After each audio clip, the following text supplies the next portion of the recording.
Sir మీ పేరండి? బ్రహ్మం. Sir బ్రహ్మం గారు మనం గనుక చూసినట్టయితే గత 2, 3 రోజులుగా మనం తిరుపతి లడ్డూలో ఆ ప్రసాదంలో ఆ జంతు సంబంధమైన కొవ్వు కలిసిందనేది మన నివేదికలు చెబుతున్నాయి. సాక్షాత్ ముఖ్యమంత్రి గారు అన్నారు. దీన్ని ఏ విధంగా చూడొచ్చు? తేడా అవడం మాట వాస్తవేనండి. ఇంతకుముందు లడ్లకి ఇప్పటికి చాలా తేడా ఉంది. ఆ స్మెల్ కూడా తేడా వస్తుంది. మొన్న మేము వెళ్ళినప్పుడు కూడా చూసాం వాస్తవంగా. నేను చూసింది అది, ఎవరో చెప్పింది కాదు. తేడా ఉంది అక్కడ. అదే కదా, అన్ని రకాలుగా ఈ గవర్నమెంట్ వచ్చినాక అన్ని తేడాలే ఉన్నాయి అక్కడ. అన్ని సరి చేస్తానికి ట్రై చేస్తున్నారు ఇప్పుడున్న గవర్నమెంట్. అదైతే జరిగిన మాట వాస్తవాన్ని మాకు అనిపిస్తుంది, కనపడుతుంది కదా లడ్లు తింటున్న స్మెల్, ఆ రంగు. ఇంతకుముందు 10 రోజులు ఉన్నా కానీ తేడా ఉండేది కదా లడ్లు. ఇప్పుడు 3-4 రోజులకే స్మెల్ వస్తున్నాయి. ఇంట్లో మేము తీసుకొచ్చాను, నేను వెళ్ళి వచ్చినప్పుడు కూడా జరిగిన మాట వాస్తవం అదే. ఇప్పుడు బాబు గారు ప్రభుత్వం వచ్చిన తర్వాత మీరు ఇప్పుడు ఇదే క్వశ్చన్. నేను ఇంతటికి తిరుపతి వెళ్ళలేదు. వచ్చినా మార్పు వస్తుందని చెప్పేసి అందరూ టాక్ ఉంది అనుకుంటున్నారు. అది మాత్రం వాస్తవం. ఎందుకంటే ఈ గవర్నమెంట్ తిరుపతి మీద మంచి దృష్టి పెట్టింది ఎప్పుడు కూడా. కానీ మనం చూసినట్టయితే లడ్డు ప్రసాదంలో హిందువులకి ఎంతో పవిత్రమైంది ఈ ప్రసాదాన్ని ఈ విధంగా కలుషితం ఎట్లా చూడాలి వాళ్ళు? చాలా ఇంపార్టెంట్ సార్. అసలు అది తిరుపతి దేవస్థానం అంటే ఉన్న స్థానాలు నెంబర్ 1 స్థానం అది. అలాంటి దాంట్లో అలా చేయటం, అలా చేయకూడదు అని వాళ్ళు ఎటుకో కక్కుర్తి పడేసి అలా చేయటం తప్ప. నెయ్యి ఏంటండి 320 రూపాయలకు వస్తుందా? ఎలా వస్తుంది? ఎలా సాధ్యపడింది అసలు? అది ఇంపాసిబుల్ కదా అసలు. మరి అలాంటిది వీళ్ళు ఆ రేటు మీద చేస్తున్నారంటే మరి ఏది ఏ లోపం లేకుండా ఆ రేటుకి చేయలేరు. మామూలుగా పోయి అవి కలిపేసేసి ఏమన్నా వాటిని ఇప్పుడు ఒరిజినల్ 4 కేజీలు నెయ్యి తీసుకొని 4 కేజీలు అది కలిపేస్తే ఏం తెలిసింది? అలా రేట్లో 320 కంటే అలానే వస్తుంది తప్ప ఒరిజినల్గా రాదు, ఇంపాసిబుల్. ఇప్పుడు ఉన్న గవర్నమెంట్ వచ్చింది, మళ్ళీ వెంటనే పాత వాళ్ళకి ఇచ్చేసారు. మరి వాళ్ళ రేట్ ఏంటి? ఇది ఎలా వస్తుంది వీళ్ళకి? ఎక్కడో కకృతి పడకపోతే జరగవు కదా. గవర్నమెంట్ అలా చేసింది, అన్ని రకాలుగా ఇబ్బంది పెట్టింది పైన. ఇదే కాదు, టికెట్ల మీద పేర్లు వేసుకోవటం, అన్ని డిమాండ్. ఆ భోజనాల్లో కూడా కల్తీ, భోజనాల్లో కూడా ఒరిజినాలిటీ లేదు. పోయినసారి ఇంతకుముందు మేము వెళ్తున్నప్పుడు అప్పుడు వేరుగా ఉంది, మనకు ఒకసారి వెళ్తే అసలు తినకుండా కూడా వచ్చాము. అలా ఉంది. ఇట్లా చేసిన వాళ్ళే రెండోసారి చేయకుండా ఉండాలంటే ఏం చేయాలంటారు? ఏం చేయాలి? గెలిపియకూడదు, ఆ గవర్నమెంటే రానియకూడదు. ఎందుకంటే పరిపాలన బాగుంటే ఎవరైనా లైక్ చేస్తారు. మాకేం పని? ఇప్పుడు మేము ఆ పార్టీ నేనైతే కాదు. ఉన్న చెప్పుకోవడం తప్పే ఉంది దాంట్లో. దేవస్థానం అది, నువ్వు దేవస్థానం అది వేరు అంటే మీరు ఏది చేసినా దేవస్థానం. హిందువులు కోట్ల జనాభా హిందూ దేవస్థానాన్ని, అది నెంబర్ 1 దేవస్థానం అది. అలాంటి దేవస్థానం దగ్గర చాలా పవిత్రమైంది అసలు. ఆ లడ్డు తీసుకొని తిరుపతి వెళ్ళి వచ్చామంటే అసలు ముందు వెళ్ళి వచ్చామనే కారణం అసలు ప్రసాదం పెడితేనే వెళ్ళి వచ్చినట్టు.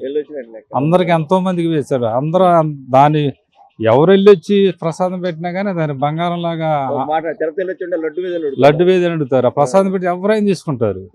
అలాంటి పవిత్రమైన లడ్డునే వాళ్ళు జరిగింది. ఏం తెలుద్దో ఏంటో మరి వచ్చేయాలి. చంద్రశేఖర్ గారు మీరు చెప్పండి సార్. మనం గత 2-3 రోజులు చూస్తున్నాం తిరుపతి లడ్డూలో అంటే అది ఎంత హిందువులకి ఎంత పవిత్రమైంది. మీరు తిరుపతి వెళ్ళి వచ్చారనుకుంటే ఏమండి మీరు లడ్డు తెచ్చారా అని అడుగుతారు, కంపల్సరీ లడ్డు అడుగుతారు. అంటే అందుట్లో అంత పవిత్రత ఉంది. సాక్షాత్తు అందుట్లో దేవుడిని చూసుకుంటాం మనం అందరం. అటువంటి లడ్డూలో జంతు సంబంధమైన కొవ్వు కలిపారంటే దీన్ని ఎట్లా చూస్తారు? పాలకులందరూ కూడా ప్రజలకు మంచి చేశారో లేదో అనేది విషయాన్ని పక్కన పెడితే, ఈ ధార్మిక విషయాలు ఏవైతే ఉన్నాయో వాటి విషయంలో స్వలాభం కోసం చూడకుండా ఆ పవిత్రత ఏదైతే ఉందో దాన్ని కాపాడితే బాగుంటుంది సార్. అంటే ఆ టీటీడీ మండలి ఏదైతే ఉందో దాన్ని హిందూయేతరులు ఎవరూ లేకుండా హిందువులను పెట్టి ఆ కొన్ని వేల సంవత్సరాల నుంచి కొనసాగుతున్న ఆ పరంపర ఏదైతే ఉందో దాన్ని అలా వదిలేస్తే, డెవలప్మెంట్ చేయకపోయినా పర్లేదు, దాన్ని అలా వదిలేస్తే అది అలాగే కొనసాగుతూ ఉంటుంది. ఇది మాత్రం చాలా శోచనీయమైన విషయం. ఇది కలిసింది అనే విషయం, అది ఎంతవరకు నిజం అనే విషయం పక్కన పెడితే, ఆ కలిసింది అనే ఆ విషయం వినటానికే మనసుకి బాధ అనిపిస్తుంది కదా. మనం ఎంతో పవిత్రంగా చూసి వెళ్ళే టెంపుల్లో. అది సార్. అంటే ఇప్పుడు కనుక అట్లా చేసిన వాళ్ళే ఏ విధంగా అది జరిగితే ఖచ్చితంగా కఠినంగా శిక్షించాల్సిందే. అది ఏమంటే ఏ ఒక్కరికో సంబంధించిన విషయం కాదు కదా, కొన్ని వేల సంవత్సరాల నుంచి కొనసాగుతున్న ఒక పరంపర. దాన్ని మన స్వలాభం కోసం లేకపోతే ఏదో కొన్ని ఆర్థికపరమైన లాభాపేక్షతో చేయటం అనేది క్షమించరాని నేరం. అది దేశద్రోహంతో సమానమైన విషయం. అదేమి చిన్న చితక విషయం అయితే కాదు. ఎందుకంటే మనం ఎంత పవిత్రతో వస్తాము, మనశ్శాంతి కోసం వస్తాము, అటువంటి విషయాల్లోనే ఇటువంటి జరిగిందంటే అంతే కదండి. మరి ఇప్పుడు ఏదో ఒక రోడ్లో లేకపోతే ఇంకో చోట ఏదో కాంట్రాక్ట్లు చేస్తారు, దాంట్లో నాశరకంగా ఉన్నాయంటే దాన్ని ఏదో రిపేర్ చేయడం అలాగే చేయొచ్చు. కానీ దీన్ని ఏ విధంగా చేయగలరు? అది ఒక ధార్మికమైన మతపరమైన విషయం కదండి. అది మనోభావాలకు సంబంధించిన విషయం. ఇప్పుడు ఆ టెంపుల్లో వచ్చేప్పటికి బ్రిటిష్ వాళ్ళు కూడా దాన్ని ఏం చేసేవాళ్ళు కాదు. అంటే దానికి సంబంధించిన బోర్డు నిర్ణయాలనే వాళ్ళు శిరసాహించేవాళ్ళు తప్ప ఈ విధంగా చేయాలి ఆ విధంగా చేయాలని వాళ్ళు ఏమో రూల్స్ అండ్ రెగ్యులేషన్స్ పెట్టేవాళ్ళు కాదు. ఈ భక్తులకే వదిలేశారు వాళ్ళు టెంపుల్స్ అన్ని కూడా, పాలనాపరమైన వ్యవహారాలు చూసేవాళ్ళు అంతే. కానీ బాధపడే విషయం ఏమంటే ఎవరైతే మనం ఉన్నామో, మనం వచ్చిన తర్వాత మన గవర్నమెంట్లోనే ఈ విధంగా జరగడం అనేది చాలా బాధాకరమైన విషయం కదండి.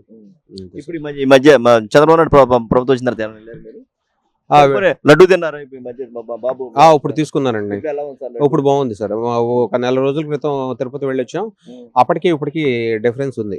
అక్కడ పరిస్థితి ఎలా ఉంది సార్? అంతా అక్కడ పరిస్థితి అంటే తిరుపతిలో ఎలా ఉంది అంటే, నా చిన్నతనంలో ఎన్టీఆర్ రామారావు గారు ముఖ్యమంత్రిగా ఉన్నప్పుడు తిరుపతి వెళితే అద్భుతంగా ఉండేది. ఆ తర్వాత చంద్రబాబు నాయుడు గారి హయాంలో కూడా బాగానే ఉంది. మొన్న ఆ బోర్డు మెంబర్స్ వాళ్ళు ఏం చేశారు ఏమనే విషయం పక్కన పెడితే, అక్కడ కొన్ని కనీస అవసరాలు ఉంటాయి. అంటే కాస్త వేడి నీళ్లు, భక్తులకు సంబంధించినటువంటి కొన్ని కనీస సౌకర్యాలు ఉంటాయి. ఆ సౌకర్యాలు ఏమీ లేవండి.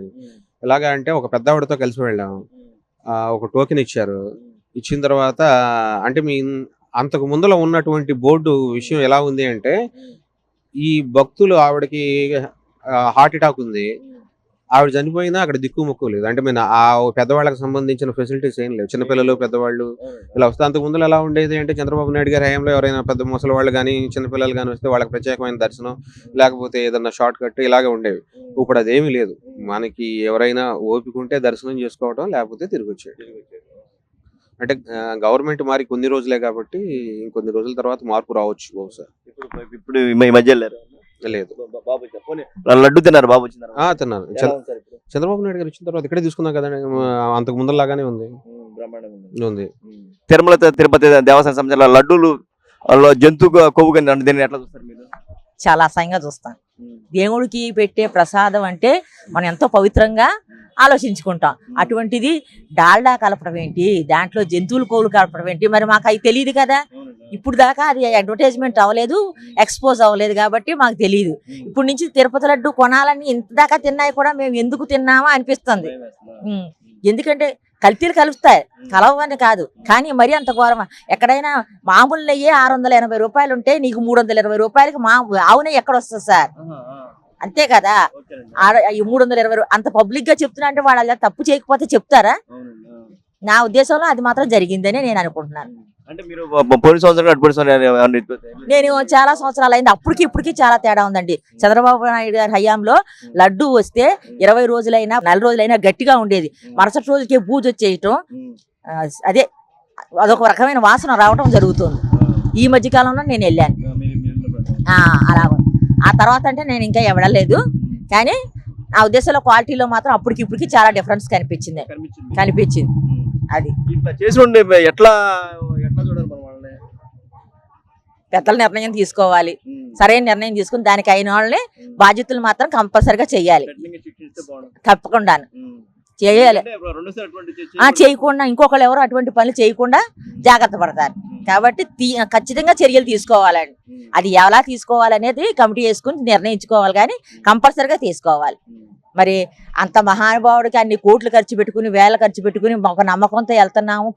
అసలు లడ్డు అంటేనే, తిరుపతి లడ్డు అంటేనే మంచి ఫేమస్. అటువంటి దాంట్లో కల్తీలేంటి సార్?